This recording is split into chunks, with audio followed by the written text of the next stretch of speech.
Hello guys, welcome back to my YouTube channel. I am R Singh MBBS student from AIIMS New Delhi. And ये video जो है मैं यार बल्लभगढ़ हरियाणा के प्राइमरी हेल्थ सेंटर से रिकॉर्ड कर रहा हूँ। मेरा CCM का पोस्टिंग चल रहा है एंड दैट्स वाई अभी हॉस्टल से मैं ये वीडियो रिकॉर्ड कर रहा हूँ। सो गाइज़, इस वीडियो में मैं शेयर कर रहा हूँ स्टोरी कृतिक अग्रवाल की आप सभी से। He is AR23 with 706 marks out of 720, right.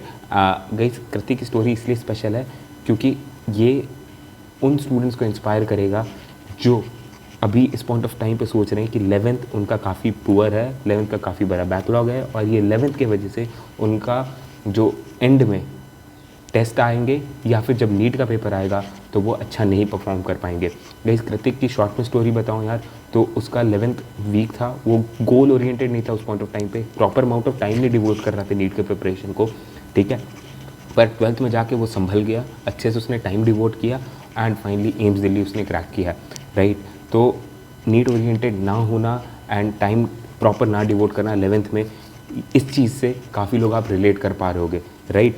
तो बैकलॉग आपका ज़्यादा होगा, आई नो, आपके मार्क्स कम आ रहे होंगे। कृतिक का भी वही हाल था, पर उसने 12th में रिकवरी की and he jacked up his score to a level जहाँ पे उसका एम्स दिल्ली में सिलेक्शन हो जाए, right. So guys, if you like the interview series, do click on the red color subscription button and also the bell notification icon so that you're notified about the other videos that I will be regularly uploading with the toppers now.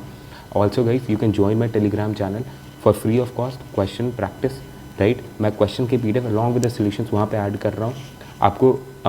मैं वहाँ पे problem based live sessions करा रहा हूँ, quizzes करा रहा हूँ, mind map provide कर रहा हूँ एंड टॉपर्स के नोट्स भी मैं जल्दी प्रोवाइड करने वाला हूँ, नीट 2020 के जो टॉपर्स हैं, राइट। तो आप टेलीग्राम चैनल, उसका लिंक जो है डिस्क्रिप्शन में देख रखा है, इम्सोनियन यार उसका नाम है, उसको ज्वाइन कर सकते हो।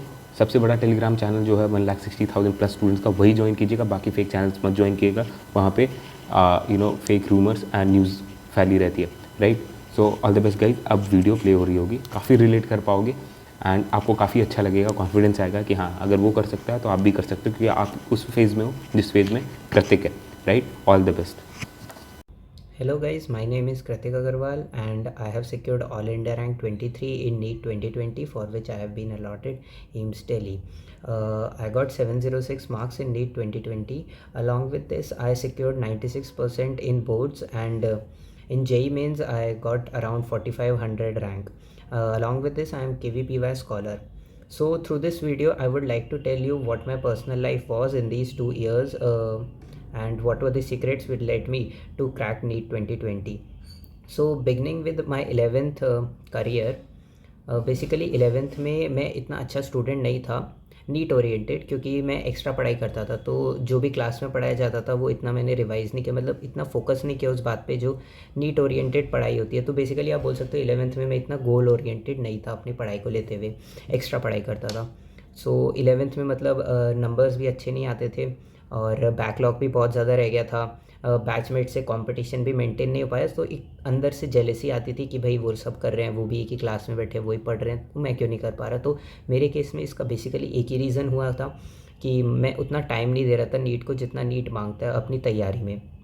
इसके बाद सो बेसिकली पोटेंशियल तो था, लेकिन उस पर टैप करना था, उस पर वर्क करना था, तो ही अच्छा रिजल्ट आ सकता है, तो वो काम मैं नहीं कर रहा था।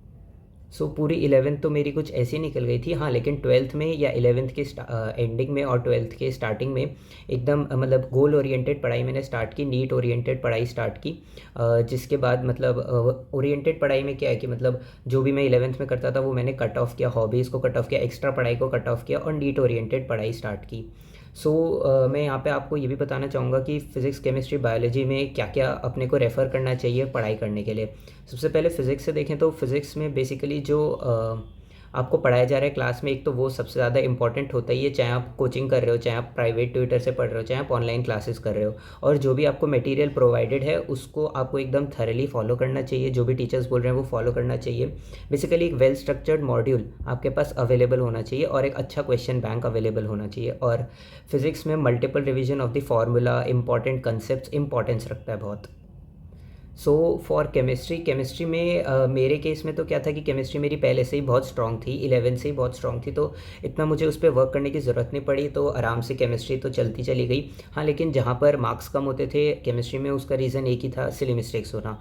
सो सिली मिस्टेक्स देखो हर किसी से ही होती हैं, उसको मैं यहाँ पे कवर करना चाहूँगा। सिली मिस्टेक्स हर किसी से ही होती हैं, चाहे कितना भी पढ़ लो, कहीं ना कहीं एक कसर रह जाती है सिली मिस्टेक्स होने की, तो उनको एलिमिनेट ही करना चाहिए, कम से कम करना चाहिए। मतलब आप एक बार कर लो सिली मिस्टेक, लेकिन ट्राई करना चाहिए वो दूसरी बार ना हो, और याद रखना चाहिए कि आपने पिछली बार ऐसी सिली मिस्टेक्स की थी, तो अब आगे ना करें।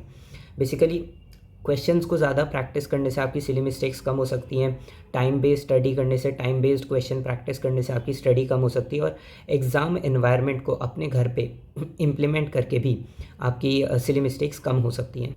एंड आपको एनालाइज भी करना चाहिए, आपने जो क्वेश्चंस अटैम्प्ट किए उसको एनालाइज करना चाहिए कि भाई मेरी क्या क्या गलती हुई है, और उसमें से आप देखोगे मैक्सिमम आपकी सिली मिस्टेक्स हो रही हैं, तो उस पर आपको वर्क तो करना ही चाहिए इन मेथड से जो मैंने बताया। इसके बाद बेसिकली बायो नीट में 360 मार्क्स का होता है, ये मैक्सिमम परसेंटेज यही रखता है, तो मैक्सिमम टाइम भी इसे ही देना चाहिए पढ़ने में।